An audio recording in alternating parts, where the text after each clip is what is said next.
Let's talk about Argentina. It's a country with some of the most stunning landscapes you can imagine and just incredible natural wealth.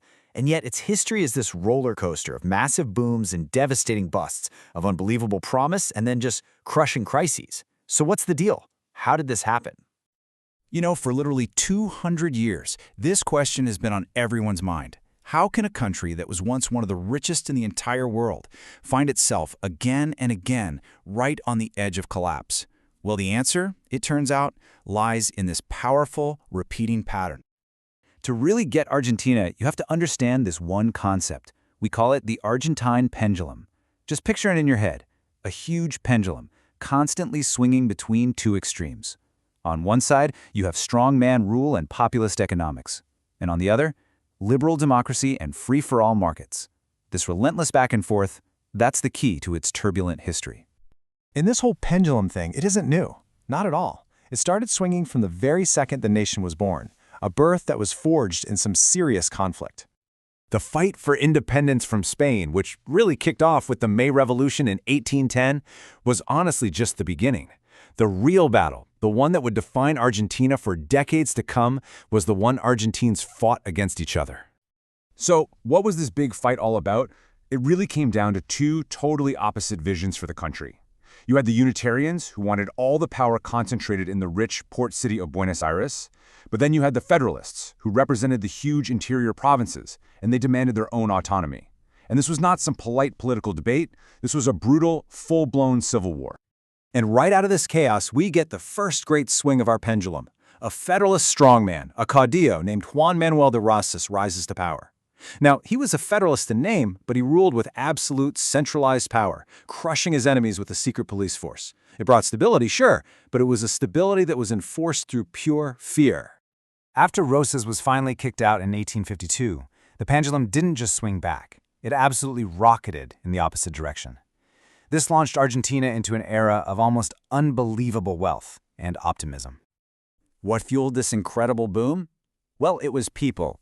Millions of European immigrants poured into the country, all drawn by the promise of a better life and opportunity on the vast fertile plains. They were the engine, the labor, and the drive that would totally transform the nation. This period gets called the Golden Age, and for good reason. The ruling elite fully embraced liberal, free market ideas. British money built a massive network of railways that crisscrossed the country, carrying all that famous Argentine beef and grain to the port of Buenos Aires, which itself was becoming this glamorous city known as the Paris of South America. For a while there, Argentina was literally one of the 10 wealthiest nations on Earth. But here's the catch with the Golden Age. That prosperity wasn't shared by everybody. A huge gap between the rich and poor created a lot of resentment among the working class. And this set the stage for the pendulum's most famous and consequential swing yet, towards a charismatic army colonel named Juan Domingo Perón. Perón built this powerful new political movement, Peronism, and it stood on three core ideas. First, social justice. That meant fighting for the rights and wages of the working class, the descamisados, or the shirtless ones. Second, economic independence. This was about taking back control of key industries like the railways from foreign companies. And third, political sovereignty. Argentina was going to forge its own path, independent from the United States or any other big power. And you absolutely cannot talk about Perón without talking about his wife, Eva, or Evita, as she was known. She was a force of nature. Her passionate fight for the poor, for women's right to vote, and for huge social welfare programs made her a national icon. She really was the heart of the Peronist movement, and her foundation gave aid to the needy on a scale nobody had ever seen before. But here's the flip side. While Perón was empowering millions, he was also grabbing more and more power for himself and cracking down on anyone who disagreed with him. This alienated some really powerful groups. By 1955, a coalition of the military and the Catholic Church decided he was a threat, and the pendulum swung again, and this time violently. A military coup forced him into exile. Getting rid of Perón didn't bring any stability. Nope. Instead, it kicked off 3 decades of just pure chaos, with the pendulum swinging wildly between weak civilian governments and military coups that got more and more brutal each time. I mean, just look at this timeline.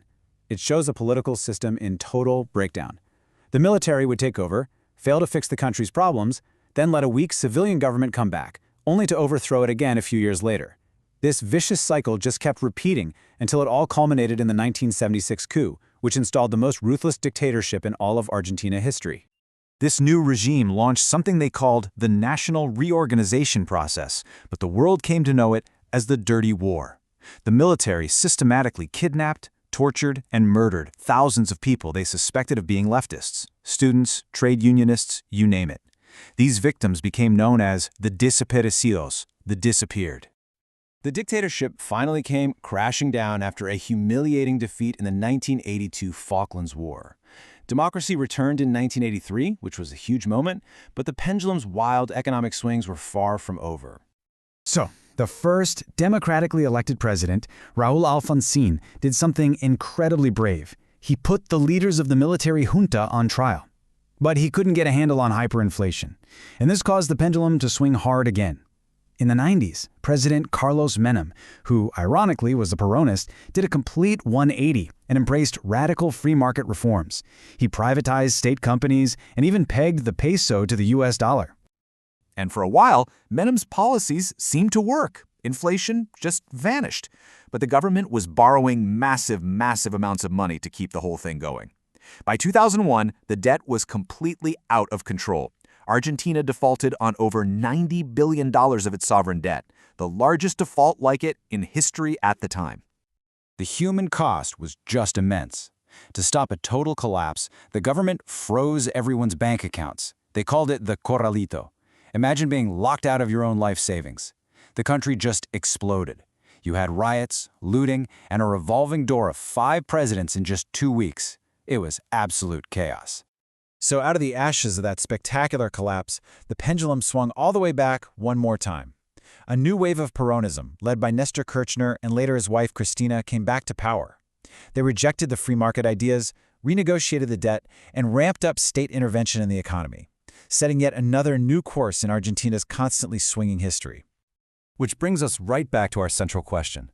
This history of dramatic swings between populism and liberalism, between state control and free markets, that really is the Argentine experience. The challenge for this nation, a nation of such incredible potential, remains the same as it's always been. Can it stop the violent lurching from one extreme to the other and finally find a stable, prosperous middle ground?